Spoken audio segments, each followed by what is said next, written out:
Hello and welcome to Did You Say That Out Loud? This is Marette and I'll be spending a few minutes with friends and we're going to chat about life and kids and friends and travel and crazy topics and a few memories. So I can guarantee that you will laugh and you may learn a few things about what brings people together and what keeps them connected in their relationships and their faith walk. Hope you enjoy. I'm game. You're game. Do you know what you're game for? No, I don't. You're going to tell me.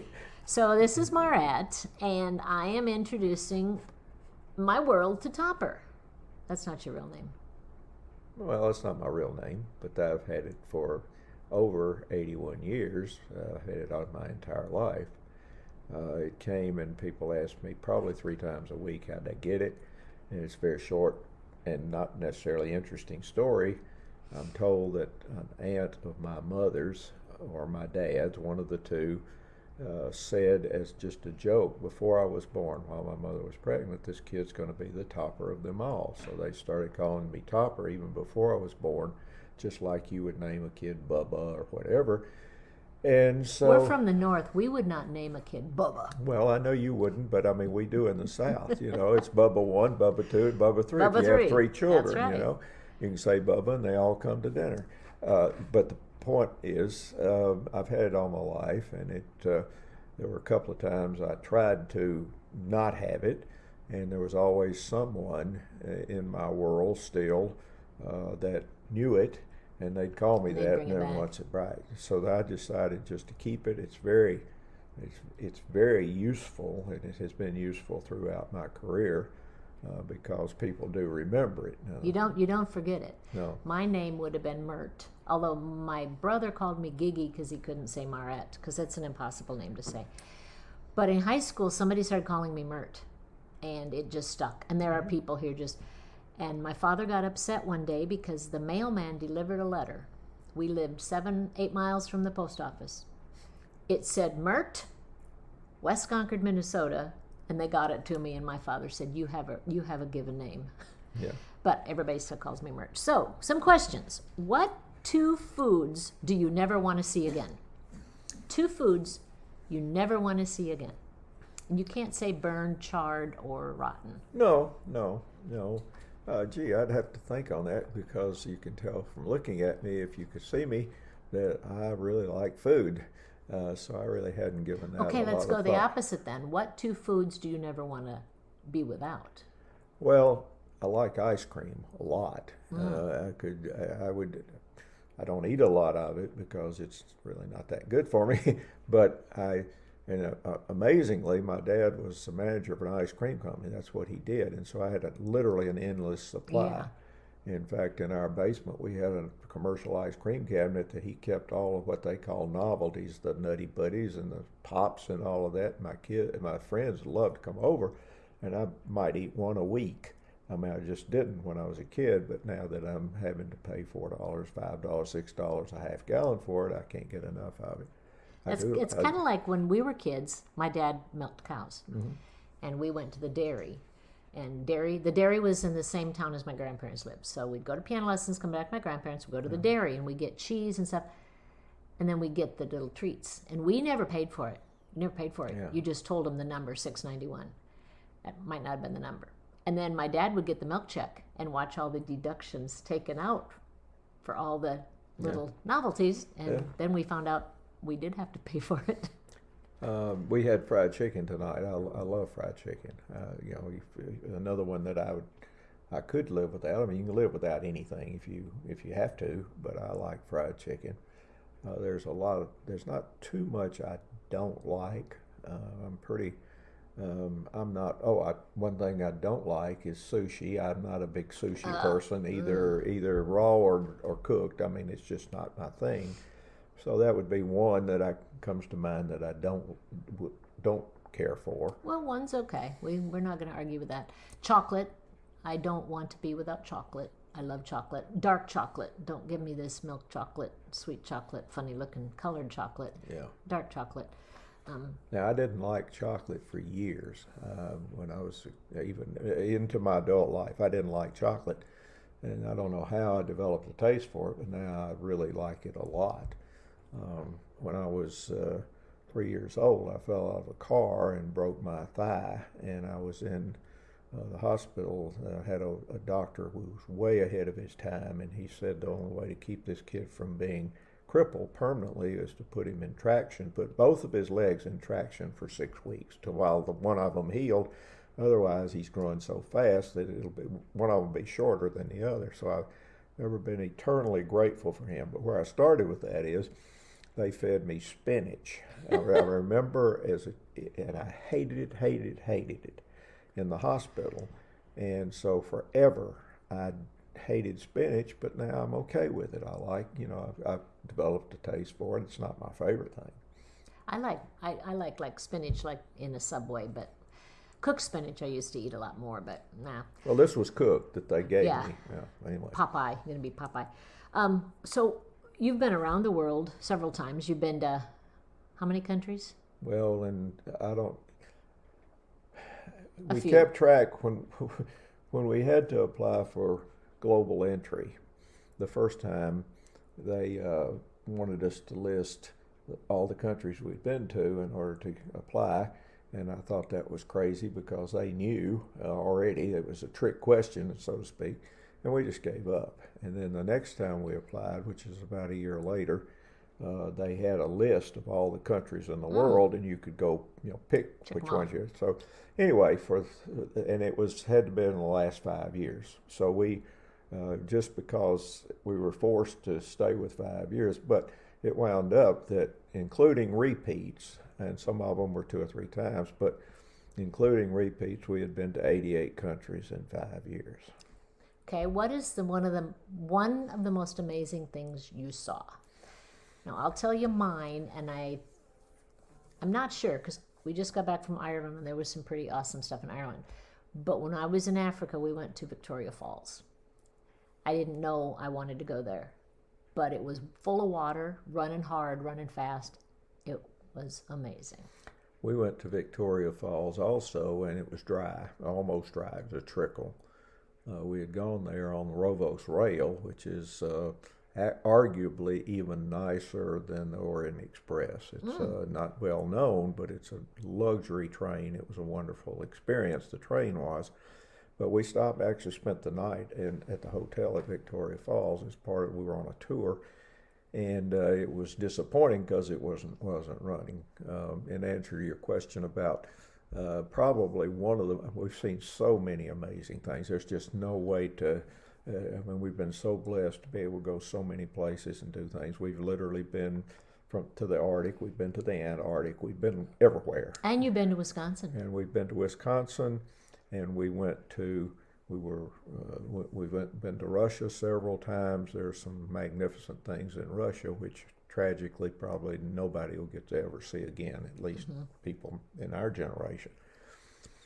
Probably the one thing that just blew Carol and me away was the terracotta warriors in China.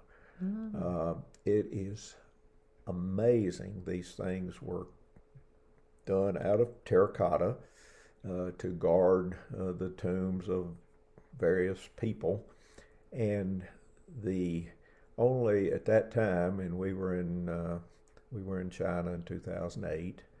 And at that time, they had only unearthed a very small part of them, but the part they were huge. I mean, they had a building the size of an airplane hangar that was protecting some of the ones they had unearthed. And it's just amazing to me, the detail. And they had horses, they had warriors, they had the whole.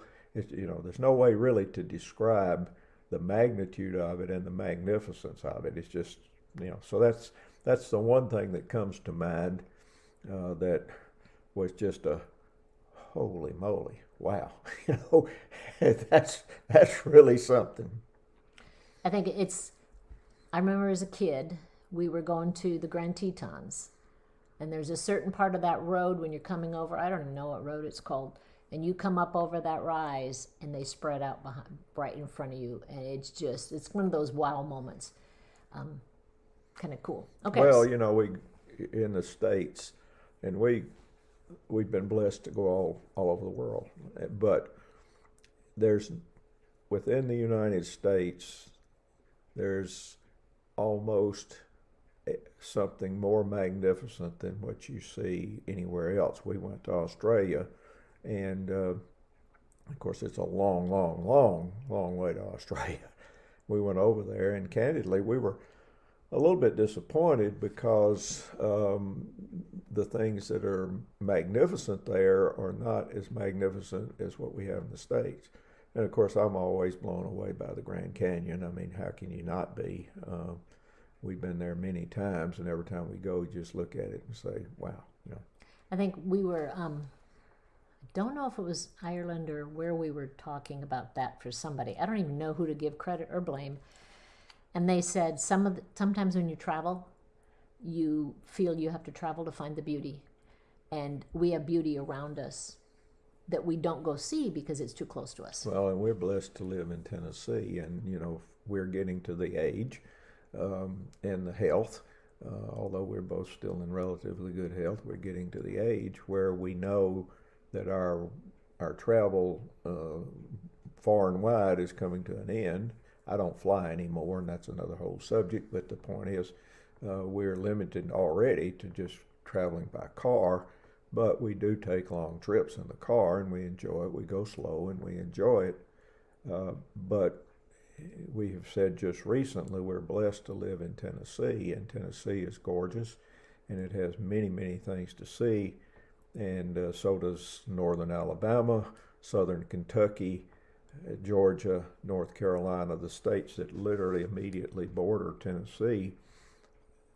And Tennessee have some magnificent things. So when we get to the point where we have to stay, let's say, within 200 miles of home, we won't be bored. Yeah, you'll have a lot of stuff to look at. So I have a question. Do you know what I mean by top button truth?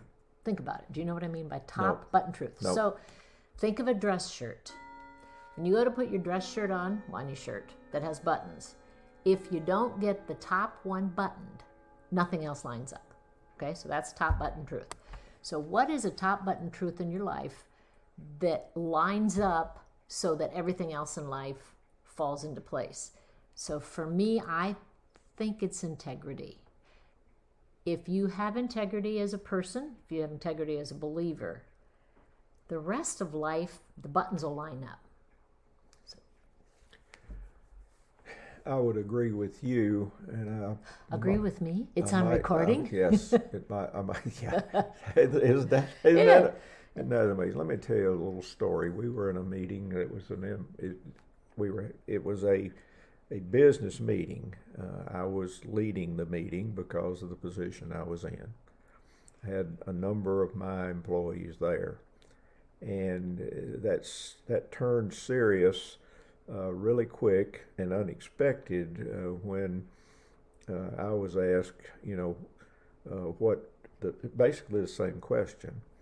And the way I answered it then and would answer it to you is, if you can come up with, in a very short sentence, phrase, what you want on your tombstone, that's your top button truth. If you can say, all right, now, it's got to be short. It can't be, verbose at all. What describes why you want people to remember you? And we went around the room, and everybody, said, and then of course they want to know what mine was. And I said, well, it's very simple. I want to be remembered as a man of integrity who helped a few people along the way.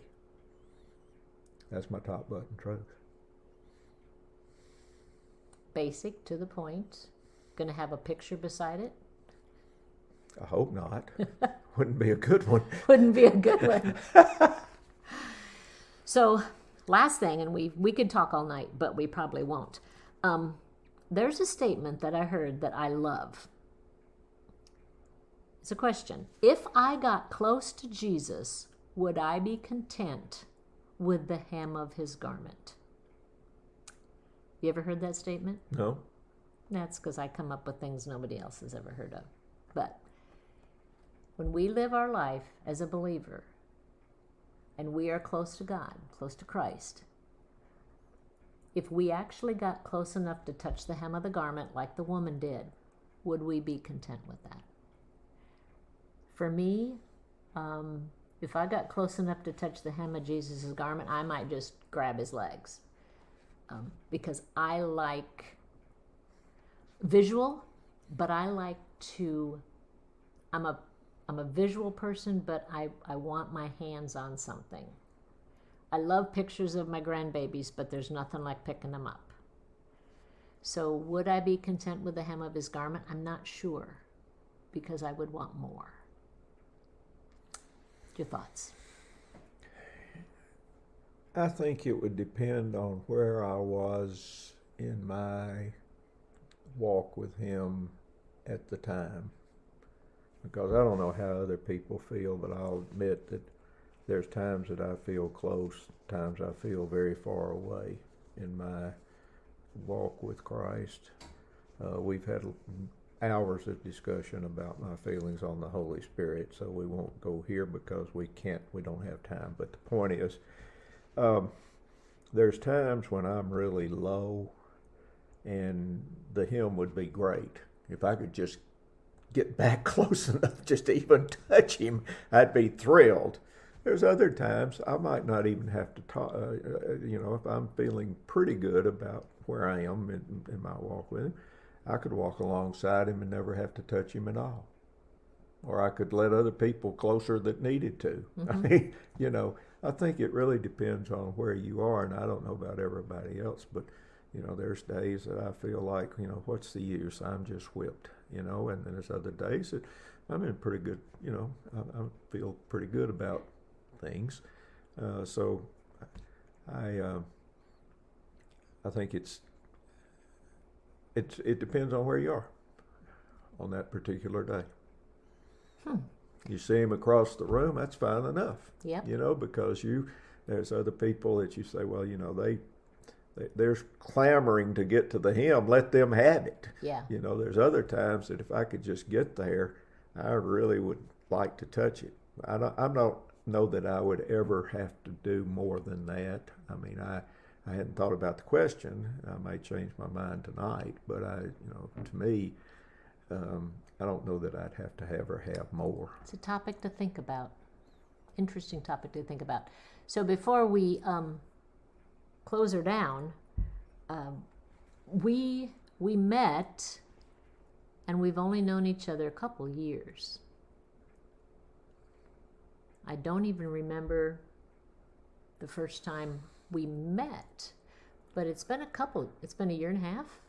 Well, I don't know when we first met. As far as I'm concerned, I started marking it when we came to the lake house. I don't remember any conversation. So no interaction before then? Well, I don't know. But I do know, as you well know, we started out in a casual conversation at somewhere around 8 o'clock. Now, we had done other things. We'd been out on the boat. We'd done all of that. But we started talking at 8 o'clock, and we finished at 2 in the morning. Now, that is, for me, about 5 hours past my bedtime. Me too. And but we did it more than 2 days. And then the next day, we picked up where we left off. You and I both know what we talked about, and it's really not anybody else's business. So, but the point was, Carol was there. Obviously, I'm not excluding her. When Carol talks, it's like E.F. Hutton. But I really like it when Carol would nod her saying, Marette's right. I love that moment. That just little, yeah. Well, we could do a whole nother subject on it, and I want to talk to you either recorded or not. I've been thinking a lot, for some reason, about mentors. I've had 5 good ones, really good ones in my life, and Carol is number 2. Or she's number 2, as I like to think that I have a strong belief in the Holy Spirit. I think number 1 should be, for whatever reason, what what you want Jesus to be saying to you, either through the Holy Spirit, whatever. But Carol has been my mentor. She is a very quiet person, and I learn a lot from Carol by what she does not say. She doesn't have to. I mean, now if I ask her, she'll usually tell me, but I can just, after 63 years, because we dated 3 years and we've been married for 60, that kind of. But so you're right. Carol's very different from me. She's very quiet, but she does have opinions. And one thing I have to be careful of is because, and she knows this, and you know it. You've hit on it. Is that Carol defers to me perhaps too much when I'm in the room. I mean, when we're with people. She tends to be quiet and let me do all making a fool of myself. And when I'm not there, even if I'm just listening, she's very conversational. And so a lot of times I have to literally, and I think about this, I just have to leave the room. I did last night for a while because you and Carol needed to talk and I wanted you to, so I just went away, and well, that leads me to what I wanted to close with is we haven't known each other very long, but to me, intentional relationships are how relationships are built. So making time this last year and a half or so to talk, we've talked a lot, and we don't live near each other. You guys are in Tennessee. I'm in Minnesota most of the time, unless I'm not. But it's been lots of intentional conversations, whether it's while I'm driving and you and Carol are somewhere, you put the phone down. So I think one of the coolest things is longevity of friendships is not as important as the depth. And sometimes that depth just means being relational, being intentional relational, talking, listening, laughing, joking, being right, being wrong. It's all about. I think it's interesting that we can, and our relationship is just plain weird. Because we can tease each other, and we do unmercifully. And I said to somebody as recently as today, if you don't know what's going on between us, you would be flabbergasted because we literally say some really weird things to each other, and some of them, if you listen to them and don't know what's behind it, they are hurtful, mean, whatever, on both ways, and sometimes both of us cross the line, and it does hurt. I mean, we'll say something, and you just have to be quiet and okay, we'll put that one aside. We can let that go, but then all of a sudden, and especially, I think more with you toward me than me toward you, not necessarily intentionally. You'll just hit me between the eyes. I mean, we'll be teasing whatever, and you'll say, oh, by the way, I want to know what you really think. You don't have to tell me right now. You had one just recently where you said, and you caught me off guard, you said, I want to know what you think about this subject. And so it wound up me taking 3 weeks, and I finally wrote it down for you because I wasn't sure initially what I thought about. Well, that's not true on that particular subject, and it doesn't matter here what it was, but on that particular subject, I did have very strong feelings. But that's how you really get to know somebody, is by asking questions. Yeah. What do you think? What do you think? And then that challenges us to go beyond just what do I think? What do I believe? Because we can think a lot of things that really are off the wall, but when we decide what we believe, and that's how our thinking pattern goes, then we believe it based on our values, based on our integrity, based on a reason, not just, well, I think it's sun shining out. Well, right now it's dark, almost. Yeah. So sometimes, and that the only way you really get to know people is by asking questions. Yeah. So thank you. This has been fun, a little longer than normal, but that's okay. Thank you, Topper. Well, that's the reason you have edit buttons. Edit buttons. I don't think we'll edit any of this. Or delete buttons. Or delete buttons. So thanks for being with me.